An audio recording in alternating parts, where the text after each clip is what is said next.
ఇప్పుడే country delight యాప్ని download చేసుకోండి. Download the country delight app now.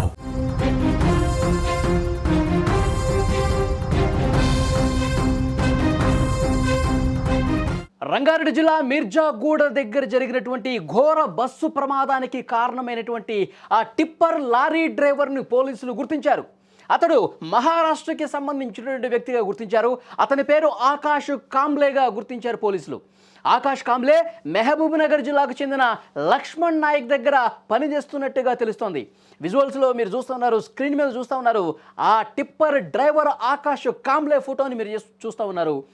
అతను ఆ టిప్పర్ డ్రైవర్గా ఉండటం వల్లే, అతను నిర్లక్ష్యంగా డ్రైవ్ చేయటం వల్లే ఇంత పెద్ద ప్రమాదానికి, ఇన్ని కుటుంబాల్లో విషాదం నింపటానికి కారణమయ్యాడని చెప్పి సమాచారం వస్తోంది. పటాన్చెరులోని క్రషర్ మిల్లు నుంచి కంకర లోడ్ చేసుకుని వికారాబాద్కు తరలిస్తూ ఉండగా ఈ ప్రమాదం జరిగినట్టుగా తెలుస్తోంది. టిప్పర్ డ్రైవర్ ఆకాష్తో పాటు ఆ టిప్పర్లో లక్ష్మణ్ నాయక్ అనే ఇంకొక వ్యక్తి కూడా ఉన్నారు. ప్రమాదం జరిగినప్పుడు స్పాట్లో ఈ ఆకాష్ కాంబ్లే స్పాట్లోనే చనిపోయినటువంటి పరిస్థితి. ఆ లక్ష్మణ్ నాయక్ ఎవరైతే ఉన్నారో అతనికి సహకారం అందిస్తూ ఆ టిప్పర్లో ఉన్నటువంటి వ్యక్తి, అతనికి గాయాలయ్యాయి. వెంటనే అతన్ని ఆసుపత్రికి తీసుకెళ్లారు. అతను చికిత్స పొందుతున్నట్టుగా తెలుస్తోంది వికారాబాద్ ఆసుపత్రిలో. ఈ ప్రమాదంపై విచారణ పోలీసులు వేగవంతం చేశారు. అతి వేగమా లేదంటే ఓవర్లోడింగ్ వల్ల ఈ దుర్ఘటన జరిగిందా అనే కోణంలో దర్యాప్తు చేస్తున్నారు. ఇప్పటికే అక్కడ ప్రత్యక్ష సాక్షులు చూసిన వాళ్ళు, ఈ ప్రమాదం జరిగినప్పుడు ఈ ప్రమాద తీవ్రతని గమనించిన వాళ్ళు అతి వేగం వల్లే ఈ ప్రమాదం జరిగినట్టుగా చాలామంది చెప్తున్నారు. ఇంకా పోలీసులు ఇన్వెస్టిగేషన్లో వివరాలు బయటకు రావాల్సి ఉంది. లక్ష్మణ్ నాయక్ని విచారిస్తే మొత్తం కూడా సమాచారం బయటకు వచ్చే అవకాశం కనిపిస్తుంది. ఎందుకంటే ఉదయాన్నే సరిగ్గా 6:15 సమయంలో ఈ ప్రమాదం జరిగింది.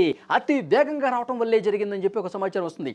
ఇంకా అక్కడ ఇన్వెస్టిగేట్ చేస్తున్నటువంటి పోలీసులకు వచ్చినటువంటి ఇన్ఫర్మేషన్, ఆ మార్గంలో ఒక గుంత ఉందండి. అత్యంత సమీపంగా, ఈ ప్రమాదం జరిగినటువంటి ఘటనకు అత్యంత సమీపంగా ఈ టిప్పర్ వచ్చినటువంటి మార్గంలో గమనించింది ఒక గొయ్యి. మనం స్క్రీన్ మీద కూడా చూస్తున్నాం. ఆ గుంత చూడండి ఎంత పెద్దగా ఉందో. ఆ గుంతను తప్పించడానికి అతను రైట్కి తీసుకున్నాడు.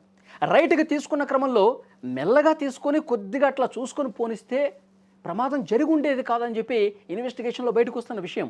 కానీ అతను స్పీడ్గా వస్తున్నాడు, చాలా వేగంగా వస్తూ ఉన్నాడు. ఉదయం పూట్ల పెద్దగా ట్రాఫిక్ ఉండదు కదా అని చెప్పి నిర్లక్ష్యంగా అతి వేగంగా డ్రైవ్ చేస్తూ ఈ గుంత కనపడేసరికి ఒక్కసారిగా రైట్కు మరలించాడు. అదే సమయంలో అట్నుంచి వస్తున్నటువంటి బస్సు వస్తున్న క్రమంలో వేగంగా దాన్ని ఇంకా కంట్రోల్ చేయలేక ఢీ కొట్టినటువంటి పరిస్థితి. ఎంత ఘోరం జరిగిపోయింది చూడండి. ఇది నిర్లక్ష్యం, 100% నిర్లక్ష్యం వల్లే ఈ ప్రమాదం జరిగింది, అతివేగం వల్లే జరిగిందని చెప్పి అక్కడ ఉన్న స్థానికులు కూడా చెప్తున్నారు. ఇంకా పోలీసులు ఇన్వెస్టిగేషన్లో పూర్తి స్థాయి విచారణ చేసిన తర్వాత వాస్తవాలు బయటకు వస్తాయి. కానీ ప్రాథమికంగా అతి వేగమే కారణమని తెలుస్తోంది.